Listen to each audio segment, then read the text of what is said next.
안녕하십니까. 성기영의 경제쇼 아나운서 성기영입니다. 세금 하면은 항상 어렵게만 느껴지는데요. 합법적인 절세 방법을 똑똑하게 챙겨서 쏠쏠하게 아껴보는 시간 함께하겠습니다. 지난달에 이어서 오늘도 세무상담 무엇이든 물어보세요 코너가 열립니다. 생방송 도중에 성기영의 경제쇼 홈페이지 청취자 게시판에 세금과 관련된 질문 남겨주시거나 상담 내용을 샵 9730으로 문자 보내주시기 바랍니다. 짧은 문자 50원, 긴 문자는 100원, 어플리케이션 콩은 무료입니다.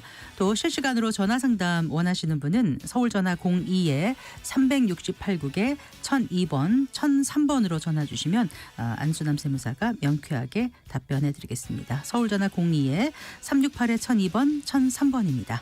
이 시간 유튜브로도 함께하겠습니다.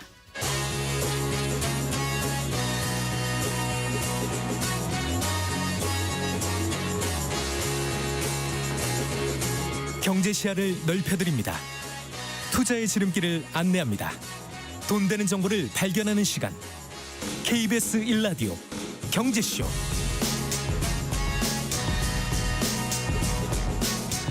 먼저 오늘의 주요 경제 뉴스부터 살펴볼까요? 경제 뉴스 브리핑 손석구 경제평론가와 함께합니다. 어서 나오십시오. 안녕하세요. 안녕하세요. 자, 정부가 침체 일로인 지방 건설 경기를 지원하기 위해서 미분양 주택을 매입하기로 했다고요? 그렇습니다. 오늘 발표된 게 지역 건설 경기 보완 방안이라는 건데요. 네. 이 안을 보면 핵심이 한국토지주택공사 LH를 통해서 이른바 악성 미분양으로 분류되는 준공후 미분양 아파트를 매입하겠다라는 계획입니다. 네. 총 3,000 가구를 매입한다고 밝혔고요. 이 LH가 지방에 이런 준공후 미분양 매입을 한 게 이번이 처음은 아니고 과거에도 사례는 있었습니다. 2010년 당시 그러니까 당시에 글로벌 금융 위기로 건설 경기가 무너졌을 때였고요. 당시에 또 7천여 가구를 매입한 바가 있습니다. 그러니까 15년 만에 다시 한번 LH를 통한 악성 미분양 매입이 이루어지게 되는 것이고요. 네. 준공후 미분양을 왜 매입을 하겠다라고 결정한 거는 이게 지방 건설 경기 침체의 주요 요인이 되고 있기 때문입니다. 지금 얼마나 많이 적체가 돼 있냐면 지난해 12월 말 기준으로 21,480가구 이게 준공후 미분양만 이렇게 집계를 한 겁니다. 11년 만에 현재 최대치로 쌓여 있습니다. 그러면 구체적으로 어떻게 매입을 하냐? 네. LH가 일단 분양가보다 낮은 가격으로 지방 미분양을 매입을 하고요. 이 매입한 거를 든든 전세주택으로 활용을 하는데 네. 이 든든 전세주택은 공공임대주택의 한 유형입니다. 네. 그래서 시세의 90% 수준의 전세금으로 최소 6년간 임대를 주고요. 임대를 받아서 사시는 분들을 나중에 분양을 실제 받을지 여부를 결정할 수 있는. 분양 전환이 가능하다 이거죠? 맞습니다. 네. 분양 전환이 가능한 공공임대주택 유형으로 이 매입한 지방 미분양을 활용하겠다라는 보관이고요. 네. 사실 업계에서는 이번 대책의 총부채 원리금 상환 비율 DSR을 완화할지 여부 네. 이게 포함될지가 사실 관심이었거든요. 그런데 빠졌죠. 네, 빠졌습니다. 예. 다만 지금 2단계 도입이 돼 있지 않습니까? 앞으로 3단계 도입을 할 때 지방 건설 경기 상황을 봐가면서 네. 얼마나 적용을 할지 비율을 어떻게 결정할지 이거를 지방 건설 경기 상황을 보면서 결정하겠다는 건데 이거는 4월이나 5월 정도. 3단계는 7월에 시행할 예정 아니었나요? 네. 근데 이제 이때에 3단계 어느 정도 결정을 할지. 그러니까 지금도 수도권과 비수도권은 적용되는 가산금리가 다르거든요. 네. 이런 부분들을 이제 당시 그때 상황을 봐가면서 최종 결정하겠다는 겁니다. 네. 일단 이번 단계에서 빠졌습니다. 네. 사실 이번 단계에서 원했던 거는 2단계 지금 도입을 할 때 조금 그 가산금리 비율을 낮춰주는 방안을 도입할까 이 부분이 좀 관심이었는데 네. 일단 빠지게 됐습니다. 또 하나 이 건설사의 재무 부담을 가중시키는 그 현행 제도 중에 하나가 책임준공이라는 게 있거든요. 이것도 완화해 주겠다는 건데 구체적인 안은 아직 나오지 않았고요. 그렇군요. 네, 다음 달에 발표를 하겠다는 건데 이 책임준공은 사실 건설업계에서 좀 기준을 완화해달라는 요구를 계속해서 해왔던 부분이에요. 네. 이게 책임준공이라는 게 이제 시행사가 자금력이 약하니까 끝까지 사업 프로젝트를 진행하지 못할 경우에 어쨌든 건설사는 여기에 대해서 끝까지 책임지고 준공을 해라. 완공을 다 해라라는 건데 네. 만약에 기한을 지키지 못하면 시공사가 PF 덧칠 전액을 안고 있는 걸 건설사가 떠안아야 되는 이런 부담을 갖게 되거든요. 아마 이런 구체적인 이 부담 부분이 좀 완화되지 않을까라고 지금 예상은 하는데 다음 달 발표된 안을 좀 지켜봐야 되는 상황입니다. 네, 뭔가 좀 큰 게 나올까 싶었는데 그렇지는 않네요 이번에. 네, 그래서 조금 미흡하다라는 지적이 나오죠. 그리고 지방의 철도 지하화 사업이 추진된다고도 지금 나왔던데요. 네, 얘기해 주실까요? 네, 이것도 이제 지방 건설 경기를 활성화하기 위한 방안인데 사회 기반 시설 즉 SOC 투자를 좀 활발히 하겠다라는 것의 일환인데 네. 이 철도 지하 사업이 그 일환으로 추진이 되는 겁니다. 일단은 3개 사업지가 선정이 됐습니다. 네. 대상 지역은 부산, 네. 대전, 또 경기도 안산. 네, 부산은 부산 진역부터 부산역까지더라고요. 맞습니다. 네. 이게 각 지역별 사업 규모가 1조 4천억에서 1조 5천억 원입니다. 예. 합치면 4조 원대이고요. 예. 올해 상반기 중에 기본 계획 수립에 들어갈 예정입니다. 이 밖에 또 정부는 용인 반도체 산업단지의 내년도 착공을 위해서 올해 네. 상반기 중에 보상에 착수하겠다. 이런 계획도 내놨고요. 이 밖에 각종 지역 공모 사업 등을 포함한 연간 SOC 예산의 70% 12조 5천억 원인데요. 네. 상반기에 다 집중 집행할 예정이다. 이렇게 네. 밝혔습니다. 건설 경기 침체가 결국 경제 성장률을 깎아먹고 있는 상황이기 때문에 이런 SOC를 통해서 정부가 적극적으로 투자에 나서겠다는 취지로 읽히는데 네. 한계가 좀 뚜렷해 보인다. 이런 지적이 계속해서 나오고 있죠. 네. 일단은 건설 경기 부양을 위해 꺼내든 미분양 매입 카드. 네. 이거는 아무래도 이 악성 주택을 공공이 떠안는다라는 것에 대해서 그 자체 논란이 일단 있고요. 네. 매입 물량도 3천 가구거든요. 그러면 이걸 가지고 큰 효과를 기대하기는 어렵다라는 이야기가 나오고 있고요. 네. 지역 개발 사업 확대라든지 재정 조기 집행 등도 사실 이전에 이런 지방 건설 경기 활성화 대책에 늘 단골 손님처럼 포함됐던 대책들이어서 새로울 건 없다. 네. 그리고 일부 대책은 여전히 구체적인 방안을 내놓지 못했기 때문에 아쉬움이 크다라는 지적이 나오고 있습니다. 네. 자, 그 트럼프 미국 대통령이 기자회견에서 자동차 관세에 대해서 언급했습니다. 네. 트럼프 대통령이 이제 플로리다주 마로라고 사주에서 기자회견을 열었고요. 이 자리에서 자동차 관세를 어느 정도로 부과할 거냐라는 질문이 나왔습니다. 네. 여기에 대해서 4월 2일에 이야기하겠지만 25% 정도가 될 것이다. 이렇게 답을 한 거고요. 네. 이어서 나온 질문이 그럼 반도체와 의약품 관세에 대한 거는 어떻게 되냐라고 물었더니 25%고 그리고 그 이상이 될 것이다. 네. 그리고 1년에 걸쳐 훨씬 더 인상될 것이다. 이런 부연도 했습니다. 이 얘기는 뭐냐면 일단 단계별로 관세를 올릴 가능성을 얘기를 한 거죠. 네. 그래서 점차 관세 수준을 올려서 압박 강도를 높여가겠다. 이런 이야기를 한 것으로 보이고요. 네.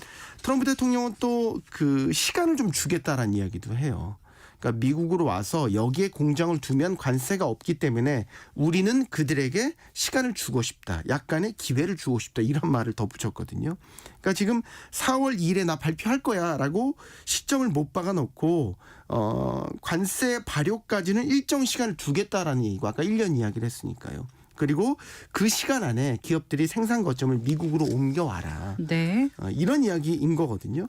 그러니까 관세 부과를 먼저 해놓고 협상의 여지를 열어놓는 거죠. 이게 전형적으로 미국의 직접 투자를 결국 유도하는 전형적인 트럼프식 협상 방안을 또 드러낸 셈이다. 이렇게 볼 수 있겠고요. 네. 지금 박종원 산업통상자원부 통상차관보를 필두로 한 우리 협상팀이 미국으로 건너가 있습니다. 네, 협상을 지금 네. 진행하고 있는데 이 협상 중에 지금 또 트럼프의 관세 부과 소식이 또 나온 거기 때문에 우리 협상팀의 어깨가 더 무거워지게 됐네요. 자, 그리고 그 러시아 우크라이나 전쟁을 끝내기 위한 미국과 러시아의 그 첫 장관급 회담이 열렸지 않습니까? 네, 여기서 맞습니다. 대러시아 경제 제재 해제가 논의됐어요. 네, 그렇습니다. 사우디아라비아 수도인 리야드에서 열렸고요. 미국 측에서는 마코 루비오 국무장관, 마이크 활츠 백악관 국가안보보좌관 등이 참석을 했고요. 네. 러시아에서는 세르게이 라브로프 외무장관 등이 참석을 했는데 4시간 30분간 회담이 이어졌고요. 네. 첫 만남이었는데도 불구하고 상당히 큰 공감대를 이룬 것으로 보이는 합의점이 나왔습니다. 네. 일단은 양국의 외교 공간 운영을 정상화한다. 이건 외교 관계 정상화를 시작하기 위한 첫걸음이다라고 볼 수 있겠고, 네. 그다음에 종전을 위한 고위급 팀을 구성하겠다. 그리고 지정학적 경제적 협력이 이루어질 수 있는 논의점, 생각점 이런 부분들을 검토하자는데 합의했다라는 말도 덧붙였습니다. 네. 이 서방의 대러시아 경제 제재 완화 문제도 거론된 것으로 보이는데 네. 현재 러시아는 2022년에 우크라이나 침공 이후에 미국과 유럽들로부터 다양한 경제 제재를 받고 있습니다. 네, 네. 대표적인 게 이 국제금융결제망 스위프트에서 퇴출됐고요. 퇴출됐죠. 네. 그래서 러시아가 보유 중인 해외 자산이 현재 동결됐고. 동결된 상태고 네. 러시아산 원유나 천연가스도 수입을 단계적으로 감축하는 제재를 받고 있죠. 네. 여기에 대해서 유럽연합의 양보가 필요하다라는 이야기도 나왔고 다양한 그 제재를 하고 있기 때문에 이런 유럽이나 우크라이나도 협상 테이블에 나와야 할 것이다라는 이야기가 나왔고요. 네. 네. 라브로프 러시아 외무장관도 이런 경제협력 발전을 막는 인위적 장벽을 제거하는 것에 강한 관심이 있다고 말해서 이 회담에서 경제 제재를 풀기 위한 논의가 있었음을 시사를 했습니다. 또 하나 눈길을 끄는 게 이 회담에 참석한 사람 중에 한 명이 이 러시아 국부펀드 최고 경영자가 참석을 했어요. 그래요? 네. 오. 특이하죠. 종전협상에 왜 국부펀드 최고 경영자가 참석했을까? 이 이야기는 네. 러시아 경제 제재를 푸는 문제뿐만 아니라 앞으로 미국과 러시아 간 경제 협력에 있어서도 예. 뭔가 신호탄이 있었구나 이렇게 해석을 할 수 있는 부분이고 네. 실제 에너지나 우주 탐사 등을 포함한 경제 협력을 재개하기 위한 대화를 시작하기로 했다. 이런 이야기도 밝혔습니다. 네. 회담이 끝난 뒤에 이 트럼프 대통령은 이달 말 전에 푸틴 러시아 대통령을 만날 것이다 이렇게 밝혔거든요. 네.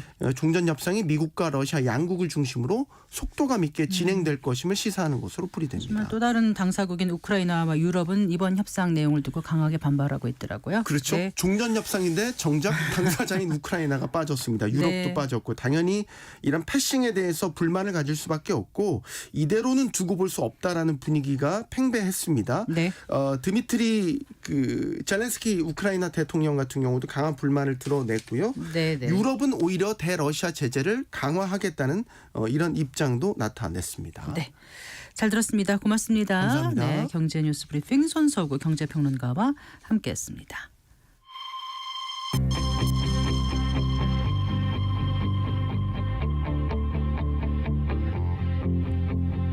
경제 전문가의 원포인트 레슨. 꼭 알아야 할 정보와 이슈를 알기 쉽게 풀어드립니다. 대한민국 경제 고수와 함께 투자의 맥을 짚는 KBS 일라디오 경제쇼. 진행의 성기영 아나운서입니다.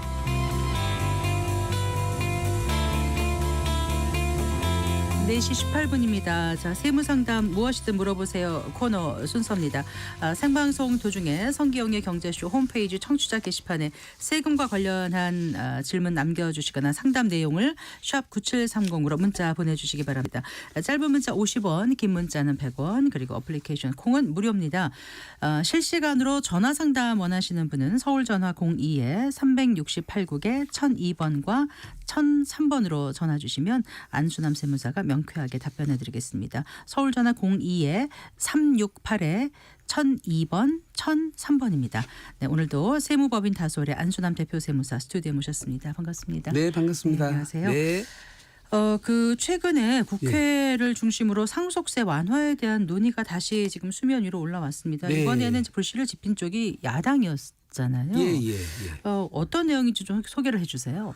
그러니까 지금 정부 안 자체가 네. 공제를 좀 늘려주고 네. 세율을 좀 낮춰주고 네. 또 기업들한테 승계가 좀 방해가 되고 있는 최대주주 네. 할증평가를 폐지해주고 이 큰 네. 틀 세 가지거든요. 네. 근데 지금 그런데 이제 야당 쪽에서는 공제액을 늘리는 것에 대해서는 공감을 하는 것 같아요. 네. 근데 이제 그것도 정부 안하고는 조금 달라요. 정부 안은 자녀 공제를 5천만에서 5억을 5억 늘려주자는 원으로. 건 네. 아닌데 지금 이제 민주당 안은 이제 배우자 공제를 기초적으로 기본적으로 5억 정도 늘려주고 네. 일괄 공제를 지금 현재 있는 5억을 3억 정도 늘려서 네. 기본을 10억에서 18억 정도로 늘려주는 것이 좀 중산층을 이렇게 하는 네. 거 아니냐 하고 뭐 세율 낮추는 거는 네. 부자 감세라고 보여지기 때문에 그거는 세율은 손을 안 댈 것처럼 그러니까 저기 상속세 얘기를 합니다. 최고 세율을 50%에서 40%로 그렇습니다. 낮추자는 게 네, 지난해 네. 정부가 마련한 네, 말은 안이었는데 아닌데 그건 동의할 수 없다는 동의할 거죠. 수 이제. 없다. 네. 예, 그래서 어떻게 이제 결론이 나든 간에 우선 하나라도 좀 해결을 해줬으면 좋겠는데 네.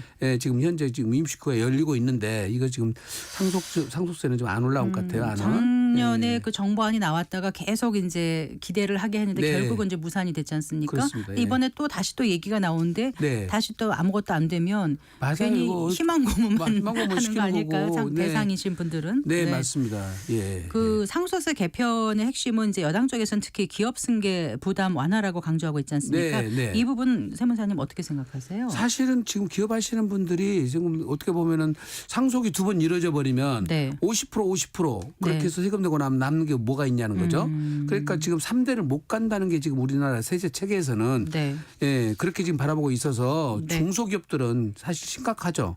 대기업들은 그나마 준비를 해서 어떻게 좀 승계 전략이 그나마 가능한데 네. 대기업도 어렵기는 마찬가지입니다만 중소기업들은 한 번만 해도 휘청거립니다. 이거 예, 세금 부담한다는 자체가 네. 현재 그리고 주식 평가도 현재 시장 평가보다 상당히 높게 평가돼 있거든요. 시스템이. 네. 그러다 보니까 사실 오히려 코스닥 상장을 시켜가지고 주가를 낮추는 방법을 쓰는 기업들도 있어요.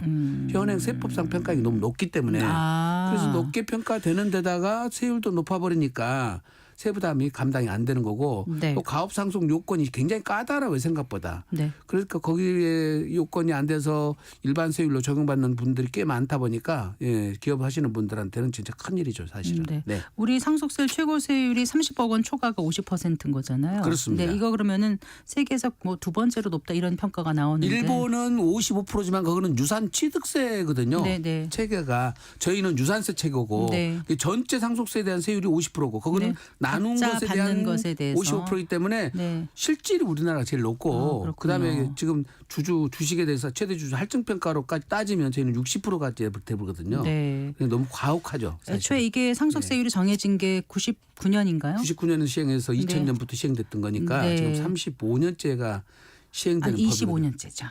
25년인가요? 99년, 2000년이니까. 25년입니다. 어째 25년 사이에 이제 값도 많이 올랐고 모든 그럼요. 자산 가치가 예. 그런데 그대로 적용되는 것에 대해서는 어떻게 생각하는가는 이제 질문을 많이들 하시긴 네. 하는데요. 참 고민이 많을 것 같습니다. 왜냐하면 그렇습니다. 세수가 많이 줄어서 나라 살림하기 좀 어렵고. 그런데 이제 상속세나 이 세율 자체가 전체 세수에서 2.4%인데 네. 그게 2.4% 부담도 지금 OECD 국가 중에서는 최고거든요, 지금. 네, 네. 그러니까 조금 줄여도 감당이 되더라도 평균 OECD 평균보다는 높다는 생각을 갖고 있습니다. 네.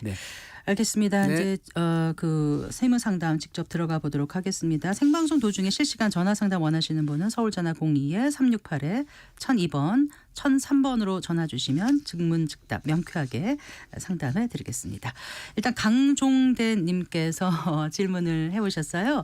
10억을 아들 딸에게 5억씩 증여할 때 세금이 얼마입니까? 좀 간단한 거라서 먼저 여쭤봅니다. 네, 10억 정도 같으면 한 2억 4천 정도 나오고요. 네. 5억 정도 같으면 한 8천 정도 나오는데 8천이면 각각 8천만 원. 네, 각각입니다. 네, 네. 그러니까 이제 좀 일반인들이 상식적으로 기억해 두실 것이요. 네. 재산이 자녀들한테 돈을 자금을 마련해 주는 것이 목적이다 그러면은 네. 이제 그 조금 능력대로 주시면 좋지만은 자산가들 입장에서 보면은 네. 내 재산을 덜어내야 되거든요. 상속세 세율이 50% 관에 가 있다면은 네. 증여세율이 20%나 25% 정도 증여세를 내서 네. 분산 증여를 할 생각을 하셔야 되거든요. 네. 그러니까 2천만 원, 5천만 원 줘가지고 증여세를 전혀 안 내고 네. 증여를 하는 거는 네. 예, 30년 가도 1억 4천밖에 안 넘어가잖아요. 그러니까 그런 분들은 한 번 증여할 때마다 5억 정도 네. 예, 이렇게 하면 실효세율이 17%밖에 안 되거든요. 네, 네. 세율이. 네. 그러면 10억가 24%니까 네. 내 재산 규모하고 증여가액하고 네. 비례적으로 주셔야 돼요. 예. 네, 그래서 어떤 분들은 재산이 200억이 있는데 네. 5천만 원 이러고 주고 있어요. 그럼 언제 덜어내겠냐고 그거를. 네, 그래서 네. 내 재산에 비례해서 주시는 게 좋겠다. 네, 알겠습니다. 네. 일단 전화가 계속 들어오고 있어가지고 먼저 전화 연결부터 해보겠습니다. 첫 번째 전화입니다. 여보세요. 네, 안녕하세요. 네, 어떤 게 궁금하세요? 아, 네. 저기 주택 한 채를 부모랑 아이 한 명 공동으로 취득을 해서 네. 근데 이제 취득하는데 돈은 자녀는 일부 자기 돈이 있고 저희가 일부 증여하고 예. 또 일부는 대여하는 식으로요. 예. 예, 이 아이가 직장에 있어서 보니까 상환하는 식으로 예. 한 뒤에요. 예. 이 주택의 거주 형태를 질문하고 싶어요. 네. 세금이 달라지는지요. 그러니까 이 집을 그렇게 취득한 다음에 부모랑 자녀가 같이 사는 것과 네. 자녀는 아직 미혼이에요. 네. 아니면 자녀만 사는 것, 아니면 부모만 사는 것, 네. 아니면 아예 임대를 주는 것, 네. 어떤 것이 절세가 되는지 잘 모르겠어요. 다양한 집이 지금 시나리오별로. 어디 있나요? 집 소재지가 어디예요? 서울이에요. 서울 어디에 무슨 동이에요? 서울의 여기가 잠실동이에요. 그럼 잠실동. 송파구잖아요. 네네. 송파구라서 거기는 조정 대상 지역이라서 네. 2년 이상 거주를 해야 되거든요. 근데 네네. 자녀가 미성년자가 아니라서 네. 세대 분리 요건이 되기 때문에 네. 어머니랑 자녀랑 다 함께 살아야 전체 비과세를 받을 수가 있어요. 네네. 그런데 두 분 부모님이나 자녀 중에 한 분만 사시면 안 산 분들은 비과세가 안 됩니다. 네네. 네, 그래서 일반적으로 다 소유자 모두가 같이 거주하는 게 좋을 것 같고요.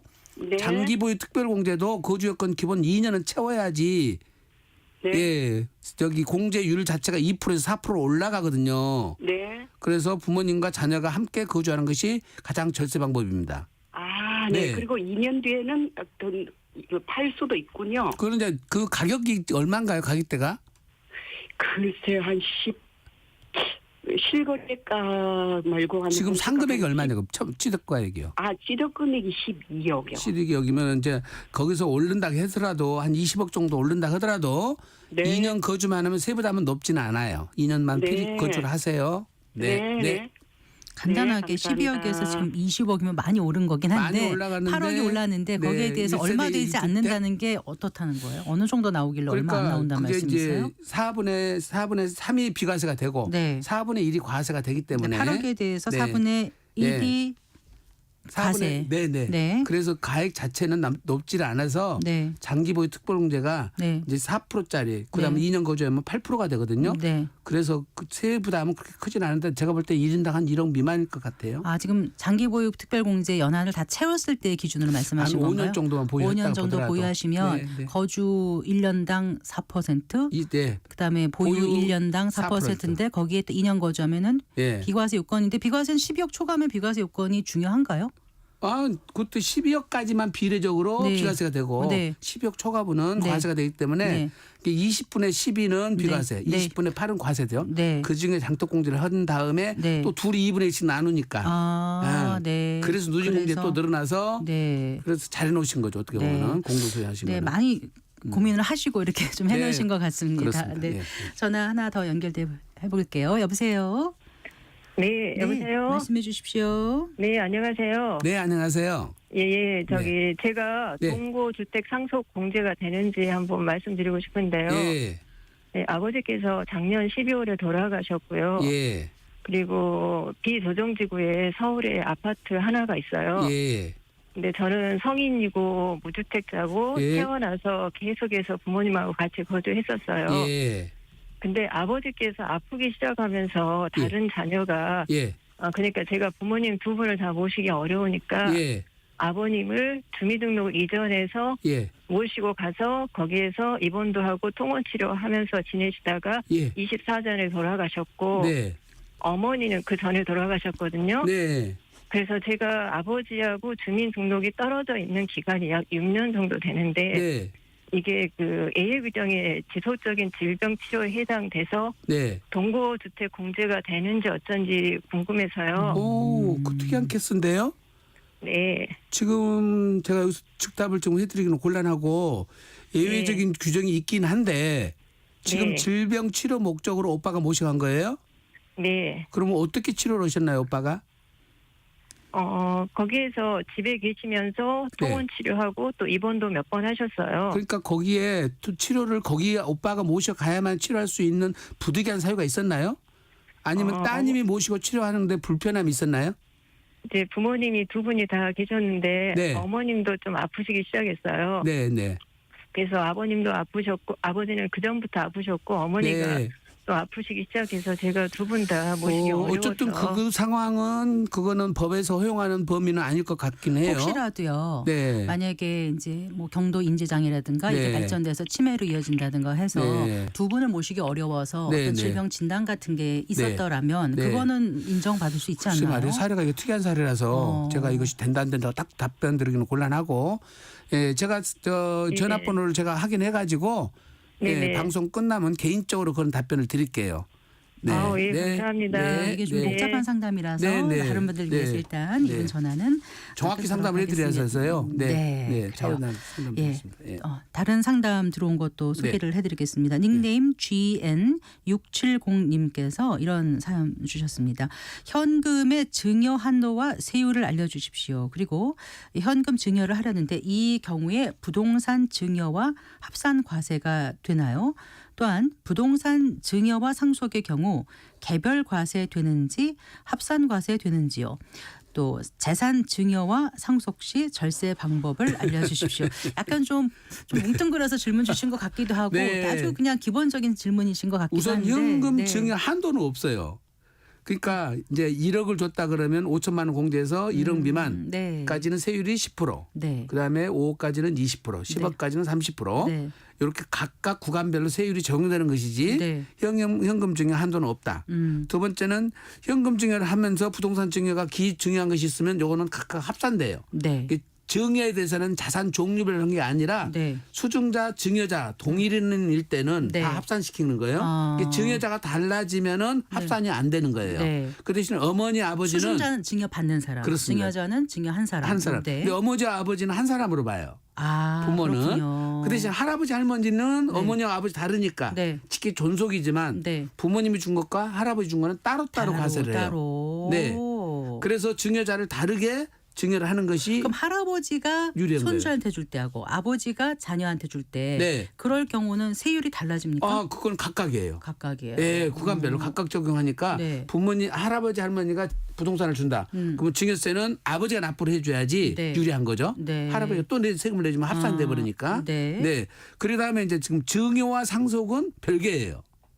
그렇죠. 과세 네, 체계 자체가 네, 다르니까. 네. 예, 세율은 그래서 같지만 네. 다른 그리고 거죠. 네. 상속세 절세 방법은 결국 평가에서 있으니까 내 재산이 시가에 가깝게 평가되는 자산을 갖고 있기보다는 네. 기준 시가로 평가되는 자산을 가져야 돼요. 더 유리하죠. 그렇죠. 근데 네. 아파트는 네. 거의 매매 사례가가 나오니까 시가가 네. 나오고 네. 단독주택이나 다가구 주택은 땅이라든가 안 나오니까 이런 거는 땅은 네. 기준시가로 나오고 가격이 높은 거는 그걸 또 감정평가는 하긴 하지만 네. 어쨌든 시가 평가가 안 되는 자산으로 보유를 바꾸는 게 좋고 네. 또 증여는 10년 단위로 합산해서 증여세 세율이 적용되니까 네. 공제가 되니까 10년 단위로 증여를 해 주셔야 돼요. 그러니까 10년까지 어떻게 달라진다고요? 이제 대표님? 2005년도에 한 번 줬으면 2015년도까지 네. 한 번 또 줘서 공제액 말씀하시는 공제액 다르고 거죠? 세율이 각각 네. 다르니까 네. 10년 단위로 한 번씩 이렇게 네. 예, 증여를 분산 증여를 하라는 뜻입니다. 네. 그렇게 해주시고 자, 성년 자녀는 그러면은 얼마까지 공제? 5천만 원이요? 5천만 원까지. 10년에. 그래서 네. 시간 분산을 시키고 네. 그다음에 수증자 분산을 시키고 네. 이렇게 나누는 것이 그리고 나머지는 이제 증여세와 증여와 상속을 또 분산시키고 이게 복잡하네요. 가장 절세를 풀을 짜는 건데 이거는 구차 방정식을 푸는 거라 방송에서 다 얘기할 수는 없습니다. 개인별 사정을 따라 달라지니까요. 네, 그렇군요. 네, 증여와 상속은 합산과세 되지 않는다. 어찌 보면 가끔. 당연한 건데 네. 좀 확인하시려고 아마 질문을 그렇겠죠. 네, 주신 네, 것 같습니다. 네. 이런 질문 해오신 분도 계세요. 휴대전화 끝자리 1230번님의 질문입니다. 네. 딸 결혼을 앞두고 결혼 비용 등을 통장으로 현금 이체하려고 합니다. 괜찮을까요? 네. 근데 이분 질문이 부가세가 나오는지 이렇게 여기서 물어보셨어요. 부가세는- 부가세가 네. 해당이 됩니까? 부가세라는 거는 네. 물건을 사게 되면은 네. 당연히 소비자가 부담하고 사는 거고 네, 네. 그거는 물건가에 포함돼 버리니까 네. 부가세 별도로 낼 일은 없고요. 네. 지금 혼례비는 사회통념행상 당연히 부모님이 부담해야 될 그런 혼례비 정도는 증여세가 해당이 안 부담할 돼요. 수 있다. 그렇습니다. 네. 네. 집에 전세를 얻어둔다든지 부담해야 되는 의무가 있는 게 아니고 부모님께서 도와주면 네. 네. 도와주는 거 그러니까 사회 그거까지는 통념상 어느 정도냐는 거죠. 아니 이제 그런 것들이잖아요. 이제 예를 들어서 혼수용품, 네. 그다음에 생활하는데 가족 가정 뭡니까 그또 살림살이. 냉장고나 살림살이 예, 예. 이런 거 사준 거는 괜찮은데 네. 뭐 차량을 산다든지 차를 사준다든지 수용차를 네. 예, 아파트 전세를 전세금을 해준다든가. 그다음에 고가의 또 규정품을 사준다든지 네, 이런 거는 사회 통념이 벗어난다고 봐야죠. 네. 사회 통념. 네. 그러니까 나의 수준이 아니라 사회 통념상. 그렇습니다. 예. 그러니까 수천만 원이 넘어가면 일단 증여 대상이다. 그렇죠. 증여세 봐야죠. 대상이다. 이렇게 그렇습니다. 네. 생각하시면 될 것 네. 같습니다. 네. 어쨌든 그냥 뭐 이것저것 명세 갖춰서 뭐 소파나 무슨 밥솥을 사줬다거나 네. 뭐 이렇게 몇 가지 이렇게 기본적으로 이렇게 생활하기 위해서 필요한 그런 것들은 물품은 네. 네, 상관없습니다. 네. 알겠습니다. 네. 이번에 또 어떤 분이 어떤 사연을 보내주셨을까요? 장상규 님이시네요. 네. 이분은 지방의 저가주택 취득세를 1억에서 2억으로 완화한다고 하던데 이게 언제 시행됩니까? 2002년 경제정책 방향에서 발표한 자료입니다. 이분은 자료는 이제 읽으셨는데 정확하게 시행 시점을 잘 저는 모르시나 이거 봐요. 못 봤거든요. 취득세 완화에 대해서 현재 1억으로 취득세 완화가 아니라 양도세 완화인가요? 아니면 뭐예요? 모르겠습니다. 지금 네. 지방 저가주택이라고 표현은 좀 잘못된 것 같고요. 네. 취득세는 지방만 제한된 것이 아니라 네. 지역에 상관없이 공시 가격 1억 원 이하는 아. 주택수에서 무조건 빠져요. 아, 주택 수에서 빠진다는 빠집니다. 거죠. 아, 네. 네, 네. 그래서 그거를 한 채만 제한한 것이 아니고 네. 두채, 셋째, 넷째 주택수에 제한 상관없이 모두 빠지는 거예요. 그다음에 서울 수도권도 다 포함되는 개념이에요. 이게 또 지방에 있는 저가에 대해서는 별도로 2억으로 해주는 것은 신설 규정이거든요. 아. 그거는 새로운 규정이라고 했는데 제가 이거는 규정을 못 봐서 제가 답변 드리기가 조금 아, 이번에 그러네요. 그 신설 규정을 아마 문의하신 것 네, 같기도 그런 것 같습니다. 합니다. 예, 예, 네. 예, 근데 예. 공시가 1억 이하는 지역 어디를 막론하고 주택수에서 지금 빼준다고 하셨잖아요. 네. 그러면 살 때는 주택수에 빠지고 팔 때도 주택수에서 빠지나요? 전 저것 그게 때문에 궁금해요. 인구 감소 지역에 네. 그게 이제 네. 예, 양도소득세에서 제외시켜 주거든요. 네, 일세 네. 주택 봐주는 거. 네. 그때는 한 채, 한 채. 아, 그거는 네. 집값이 인구- 올라도요 나중에. 네, 인구 감소 지역에 나온 거는 2억짜리. 네. 그거는 이제 제외시켜 준 규정이 신설돼서 있긴 있어요. 네. 그걸 말씀하시는가 봐요. 아, 그럼 네. 주택수를 완화한다는 거는 네. 주택수를 빼준다는 거는 네. 취득세에서도 빠지는 거고 네. 보유세에서도 2주택에서 빠지는 거고 그렇습니다. 양도세에서도 빠지는 네, 거고 네, 그러니까 한 번 이때 일세 1주택 이런 게 비과세율도 시행될 때 빠지고. 시행 네. 완료될 때까지 그 기간 안에 맞습니다. 하면은 네. 평생 해당이 된다. 그렇습니다. 알겠습니다. 네, 요거는 2025년도 10월 말까지 아마 시행될 겁니다. 아, 이거는. 그렇군요. 네, 한시적으로 알겠습니다. 시행되는 법입니다. 이거는. 네. 네, 네, 네. 자, 부동산 세금에 관해서 궁금한 분들 생방송 저희 생방송 도중에 실시간 전화 상담 원하시면 서울 전화 02에 368국에 1002번 1003번으로 전화 주시면 되겠습니다. 서울 전화 02에 368에 1002번 1003번입니다. 자, 이번에는요. 그 휴대전화 끝자리 4811번 님의 질문입니다. 나이는 40대 초반이고요. 1가구 1주택입니다. 아버지께 증여를 받았는데 현재 재건축 중으로 관리 처분은 났는데 계약서는 안 적었습니다. 네. 팔고 싶어서요. 네. 내년 2월이 증여받은 지 5년째입니다. 집 주신 아버지께서 20년 넘게 보유하셨는데 세대 분리한 지는 1년이 안 됩니다. 당장 팔면 세금이 나오는지요. 약간 좀 헷갈린데 금방 알아들으셨죠? 지금 일단 관리처분 5년 났는데. 증여받은 지 5년 네. 지나서 팔아야 된다는 걸 알고 계신 것 같아요. 네, 네, 네. 근데 이제 기본적으로요. 네. 증여를 받아가지고 이게 네. 주택이면서 네. 1세대 1주택 비과세 요건을 충족해서 내가 비과세가 되면 네. 5년 기다릴 필요가 없어요.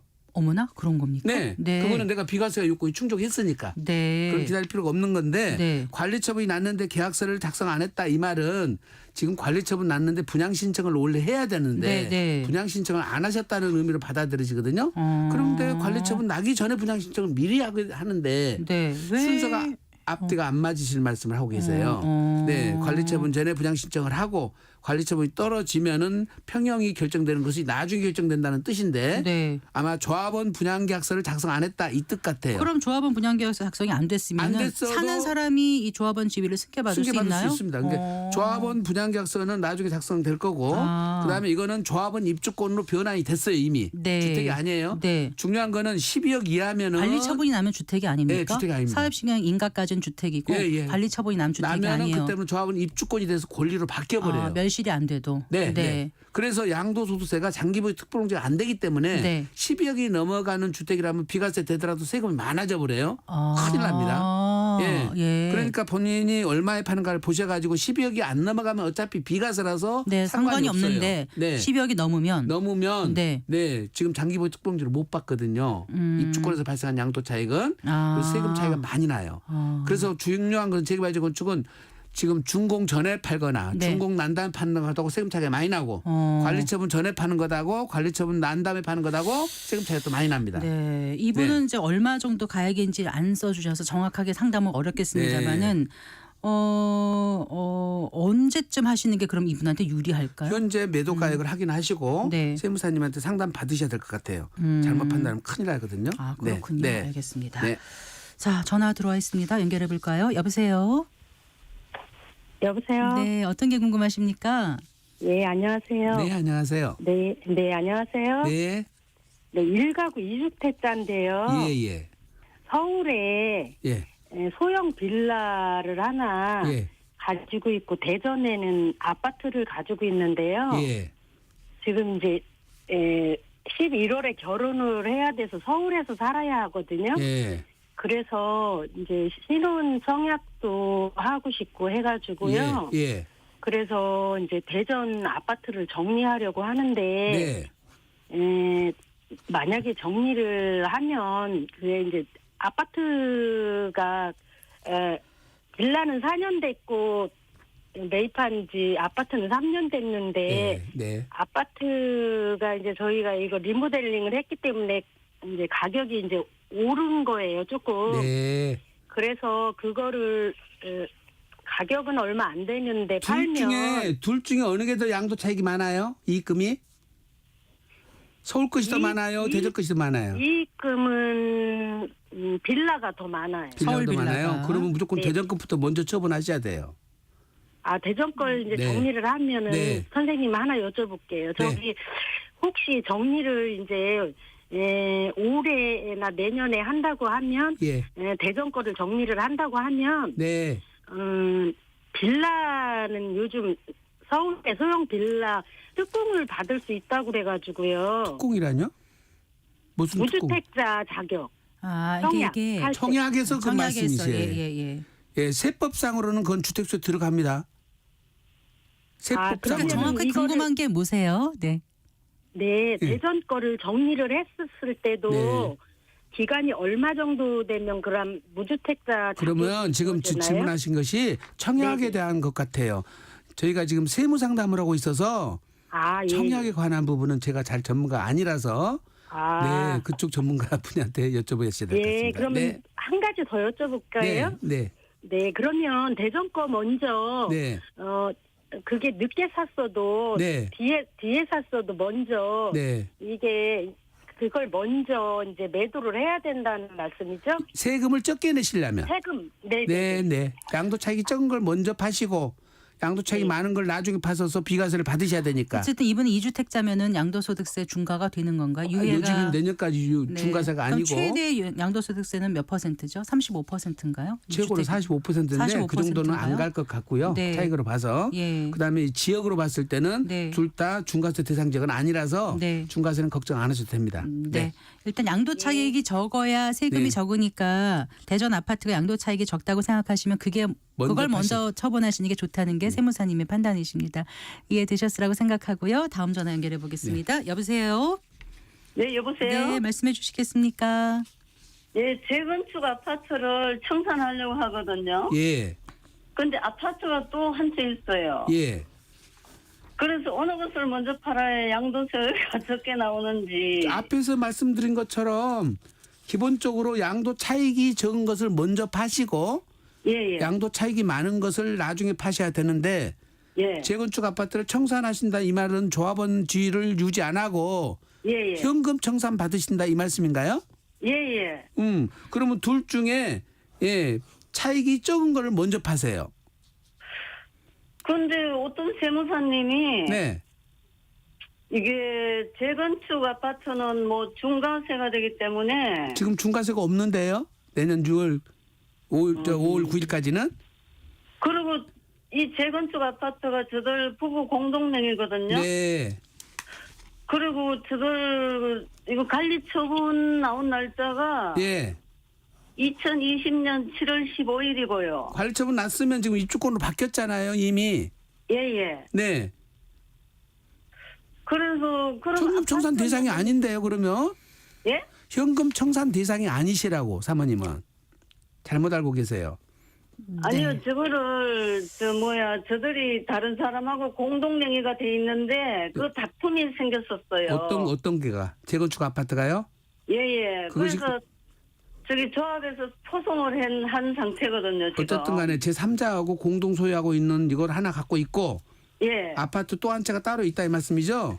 예, 예. 그러면 지금 세무사님 가셔가지고 세액 계산을 각각 해보셔서 예.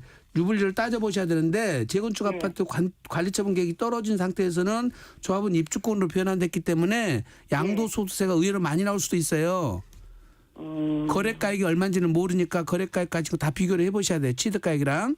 그런데 거래가가 그거 뭐죠, 그거? 권리가액으로 합니까? 지금 양도가액이 얼마나 시세가 얼마나 가요?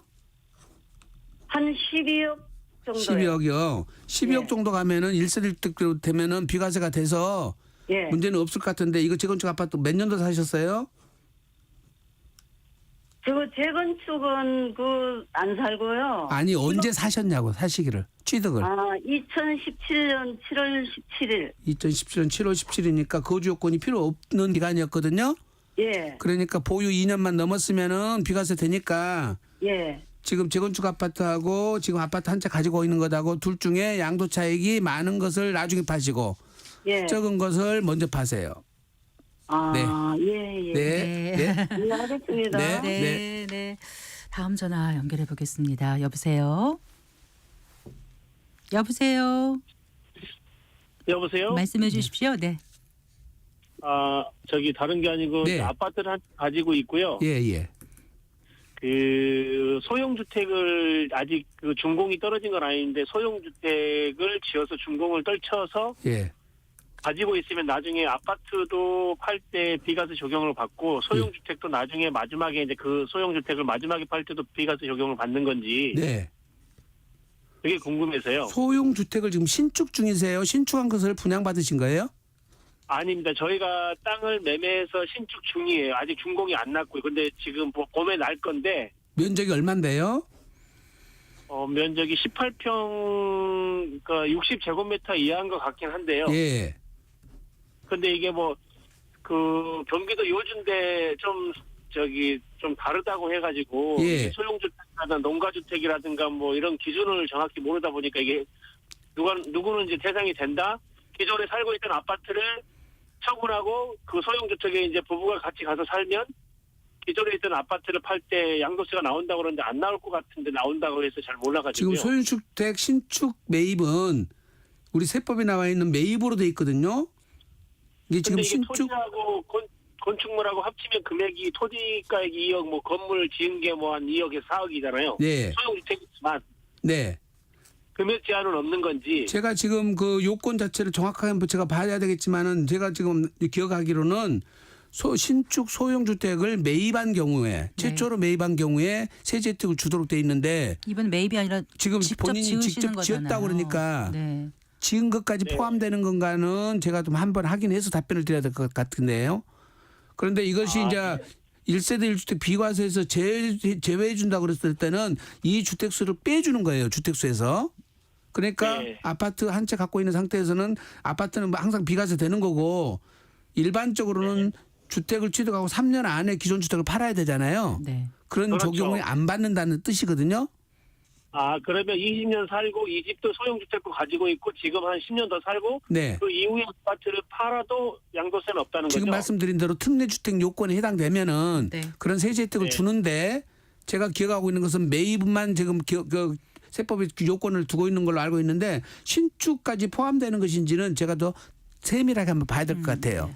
네. 알겠습니다. 여기서 오늘 측답을 못 하니까 제가 네. 답변을 다 추후에 개별 답변 드릴게요. 네, 이런 네. 경우는 이제 미분양 이런 것들이 많기 때문에 네, 매입해가지고 맞습니다. 하는 거에 대한 이거는 원래 세제 혜택을 주는 것 건설업자한테 같아요. 네. 혜택을 주기 위해서 만든 또 한 법인데 채인지 또 두 채 이상인지 이런 것도 잘 모르겠습니다. 한 채만 해줘요. 한 채만 이거는. 해줍니까? 예, 한 채만 네. 해줍니다. 알겠습니다. 예. 이번에 네. 김경수님의 그 사연 소개를 해드리겠습니다. 김경숙님이십니다. 1가구 2주택으로 먼저 취득한 2013년 취득 아파트에 대한 양도세 문의입니다. 2013년에 남편의 이름으로 7억의 분양을 받아서 2020년 7월 27일 아내에게 40% 증여했습니다. 2025년 7월 27일 이후 팔면은 남편, 아내 각각 양도세 얼마인가요? 현재 매도가 17억 원입니다. 이렇게 보내주셨는데 네.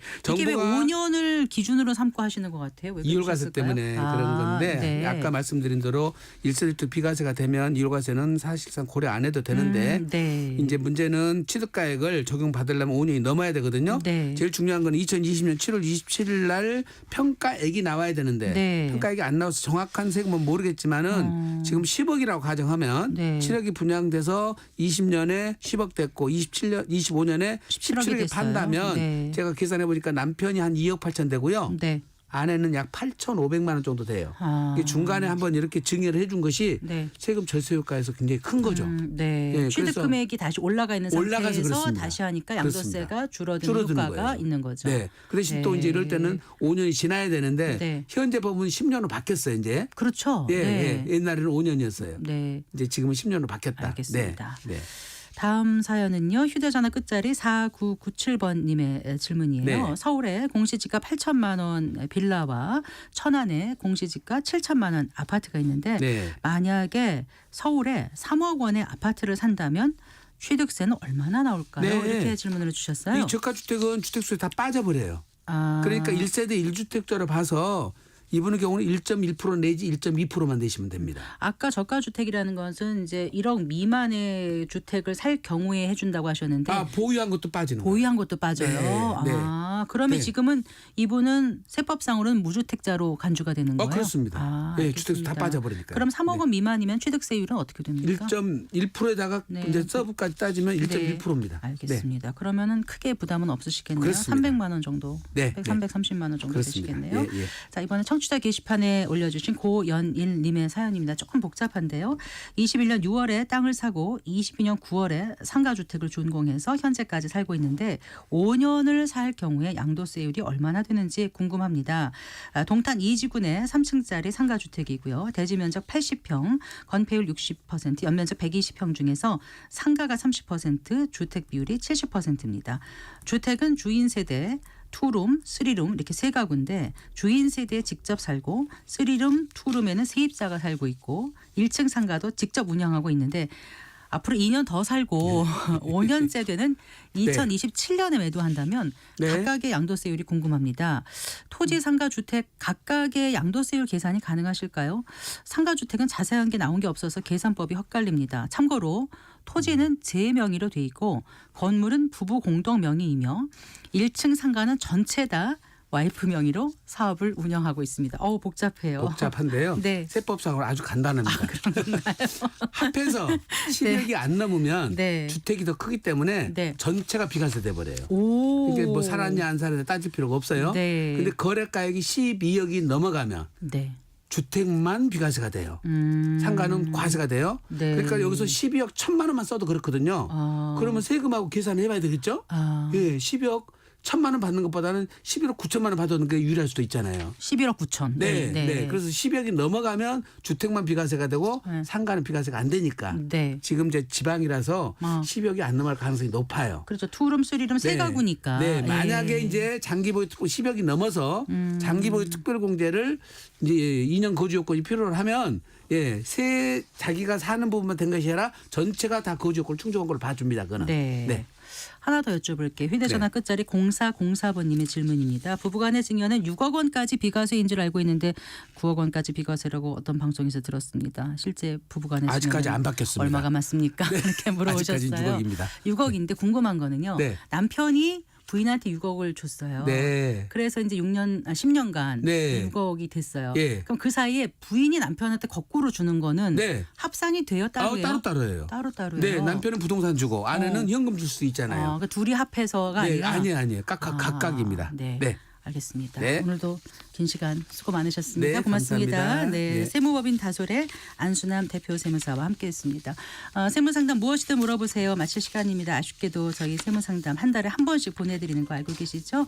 안순남 세무사 함께하는 세무상담 코너 3월 20일 목요일에 찾아뵙겠습니다. 세금 관련해서 궁금한 내용 있으신 분들은 성기영의 경제쇼 홈페이지 청취자 게시판에 질문 남겨주시거나 짧은 문자 50원, 긴 문자 100원이 드는 샵 9730으로 상담 내용 문자 보내주시기 바랍니다.